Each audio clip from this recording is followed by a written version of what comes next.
السلام عليكم إخواني أخواتي وكاع المتتبعين الأوفياء. اليوم غادي نهضروا على واحد الموضوع اللي شاغل البال ديال المغاربة كاملين، وبطبيعة الحال في هذه الظرفية القضية ديال هشام اللي تسمى إعلاميا مول الزرواطة. هذا الملف ماشي مجرد مضاربة في الطريق وصافي، بل هي قضية حطاتنا قدام المراية ديال السلم الاجتماعي في البلاد ديالنا. إخواني أخواتي، الجديد اللي كاين هو مفاجأة من العيار الثقيل. النيابة العامة وبأمر من الوكيل العام عطى تعليمات للفرقة الوطنية باش يديروا تفتيش دقيق في المنزل ديال المتهم، والنتائج اللي وصلوا لها صراحة صادمة وكتطرح بزاف ديال علامات الاستفهام. إخواني أخواتي، اليوم كاينين مستجدات خطيرة وخطيرة جدا عندها علاقة بالقضية ديال مول الزرواطة، وكاينين تفاصيل غادي تخليكم مصدومين. ملي دخلات الفرقة الوطنية للدار ديال هشام ما لقاوش غير الأثاث العادي، وما لقاوش داكشي العادي اللي كيكون في الدار،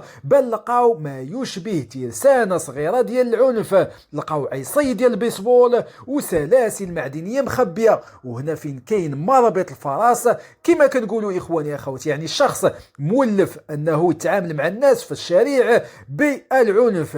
إن العثور على هذه الأدوات داخل حيز سكني يطرح تساؤلا جوهريا حول النية المبيتة. واش هذا السيد كان كيوجد لهذا الشيء؟ واش هذه هي الطريقة اللي كيدافع بها على راسو؟ صحابه كيدافعوا عليه وكيقولوا هذا الشيء غير وسائل دفاعية، ولكن القانون المغربي واضح وضوح الشمس، لا يمكن لأي شخص أن ينصب نفسه قاضيا ومنفذا في آن واحد. كاينه دولة ديال الحق وقانون، وما يمكنش لواحد ياخذ الحق ديالو باليدين ديالو. وجود هذا السلاح في الدار غادي يكون عامل مشدد قدام القضاء، وما غاديش يكونوا متساهلين معاه بطبيعه الحال، وغادي يصعب المأموريه على الدفاع ديالو. نمشيو اخواني اخواتي دابا للجهه الاخرى، جهه الضحيه اللي هو سائق الشاحنه. العائله ديالو اليوم غدا في طريق وحده، لا تنازل لا صلح، والقانون هو اللي غيحكم. هذا الموقف ماشي غير تعنت بالنسبة لهم،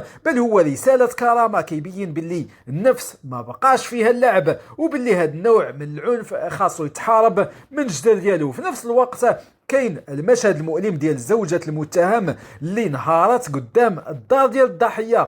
هادشي اخواني اخواتي كيحرك العاطفه ديالنا، ولكن كيعطينا درس باللي راه غلطه ديال ثانيه وغضبه وحده وما عرفتيش تتحكم فيها تقدر تشتت عائلات وتدمر مستقبل ديال الانسان. الغضب ريح تطفئ سراج العقل، وهادشي اللي عارفين اخواني اخواتي.